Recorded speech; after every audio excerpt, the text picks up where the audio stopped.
Okay, I showed you how that the dominant 7th chord can be reinterpreted as a German augmented 6th chord. And I mentioned that if you do that, you modulate down a half step. That's not always the case.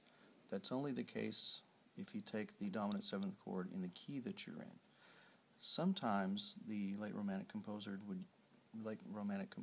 would use a secondary dominant and treat it as a German augmented 6th chord. And that would take them to different places other than a half step away from where they started. One of the things that the late Romantic composers like to do is to modulate in thirds. And one way they did that, like if you're in G minor, G, B flat, D, and you take the 5-7-4 chord, G, B, D, F, and you would expect it to go to C minor, C, E flat, G.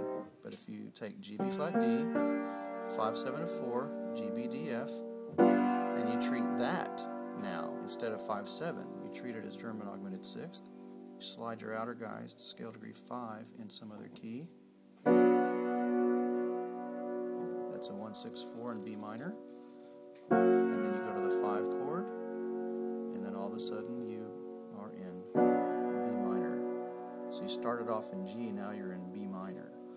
And again, the way I did that, 1 chord, 5-7-4 becomes German, 1-6-4, 5, 1. So the point here is that dominant 7th chords being reinterpreted as German don't always go a half step down. If it's built on a secondary dominant, it can go other places.